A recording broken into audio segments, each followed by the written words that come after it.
जब सब ऋषियों ने आकर भोलेनाथ से कहा, माता पार्वती की हमने बहुत कठोर परीक्षा ली, पर प्रभु वो तो आपकी अनन्य है, अब आपको उन्हें स्वीकार कर लेना चाहिए। तब भोलेनाथ ने मुस्कुराकर विवाह की स्वीकृति दे दी। उधर माता पार्वती के माता पिता शादी की सारी व्यवस्था में लग गए, पर अभी तो शादी की लगन तिथि तय भी नहीं हुई थी कि भोलेनाथ समाधि में चले गए, और अगर भोलेनाथ को समाधि में ही छोड़ दिया जाए तो शादी कैसे हो पाएगी। ये वो समय था जब भोलेनाथ की शादी होना बहुत आवश्यक था। इसके पीछे दो कारण थे। पहला कारण था माता पार्वती उन्हें पाने के लिए कई वर्षों से कठोर तपस्या कर रही थी, और अब उनकी तपस्या पूरी हो चुकी थी। और दूसरी वजह, उस समय एक बहुत ही भयानक राक्षस प्रकट हुआ था। तारकासुर इतना बलशाली था कि तीनों लोकों में कोई भी ऋषि देवता उसे नहीं मार पा रहे थे। हर अस्त्र शस्त्र दिव्यास्त्र श्राप किसी भी चीज का उस पर कोई असर नहीं हो रहा था। सब तरफ हाहाकार मच गया। सब ब्रह्मा जी के पास पहुँचे। बोले, ऐसा लगता है जैसे कोई भी इस राक्षस को कभी मार ही नहीं पाएगा। ब्रह्मा जी ने कहा, इस राक्षस को बस वही मार सकता है जो भोलेनाथ का पुत्र हो, और ये बहुत आवश्यक है कि भोलेनाथ का ब्याह कराया जाए, और इसलिए उन्हें समाधि से बाहर निकालना ही होगा।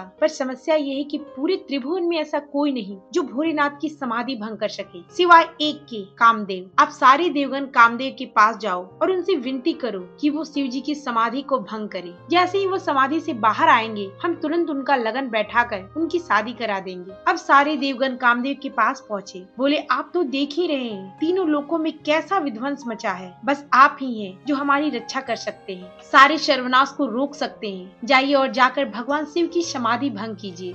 आप लोगों को पता है आप लोग क्या बोल रहे हैं? भगवान शिव की समाधि भंग करने का मतलब है मृत्यु को गले लगाना। क्यों आप लोग मेरा सर्वनाश करना चाहते हैं? सबने हाथ जोड़कर कहा, बहुत यश होगी आपकी, बस आप ही हो जिससे त्रिभुवन का विनाश रुक सकता है, और स्वयं ब्रह्मा जी ने आपको ये दायित्व दिया है। अगर ये दायित्व मुझे ब्रह्मा जी ने दिया है और बात सबके कल्याण की है, तो चाहे मेरे प्राण ही क्यों न चले जाएं, मैं भोलेनाथ की समाधि भंग करूंगा। उन्होंने सबको प्रणाम करके ब्रह्मा जी का ध्यान किया और अपना प्रभाव दिखाना शुरू किया। जैसे ही उन्होंने अपना प्रभाव दिखाया, पूरा विश्व कामयुक्त हो गया। जितने भी ब्रह्मचारी थे, संयम नियम में रहते थे, तपस्वी ऋषि, बड़े बड़े तपों को करने वाले भी पूरी तरह से कामयुक्त हो गए। जब इतने बड़े बड़े साधकों का ये हाल हुआ, तो जन साधारण की बात तो की ही नहीं जा सकती। सबके हृदय में बस काम की अभिलाषा। सजीव तो सजीव, निर्जीव भी काम अनुभव करने लगे। संसार की स्थिति ऐसी हो गई कि सब में ईश्वर को देखने वाले संत सब में स्त्री को देखने लगे। पूरा संसार समझ नहीं पा रहा था कि इतनी तीव्र काम शक्ति क्यों हो रही है। बस जो भगवान के नाम जप में लीन थे, पूरी तरह भगवान में डूबे थे, वही बस इस काम के वेग से बच पाए। कीट पतंग, जानवर, इंसान, जड़ चेतन, सबकी एक ही स्थिति, काम आसक्ति।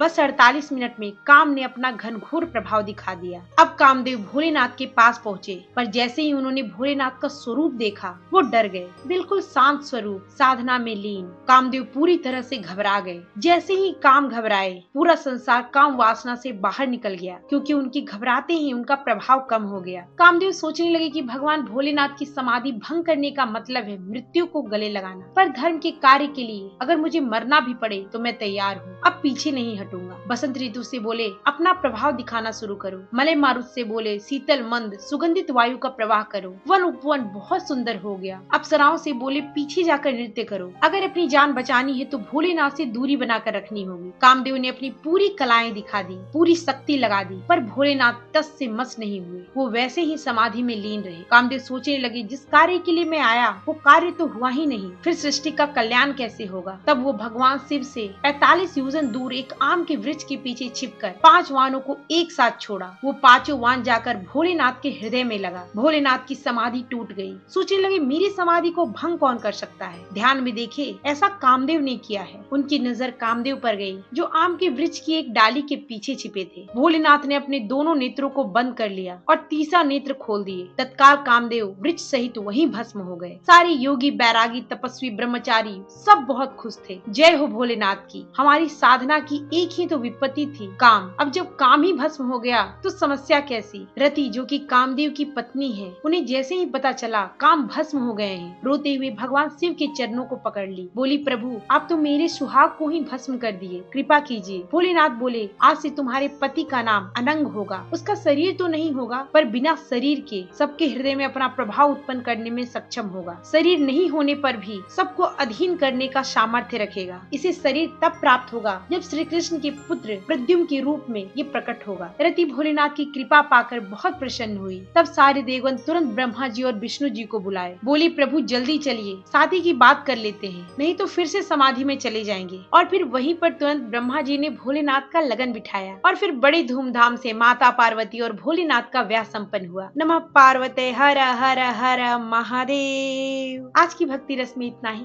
फिर मिलती हूँ आपसे एक नई भक्ति रस के साथ। तब तक के लिए इजाजत दीजिए। राधे राधे।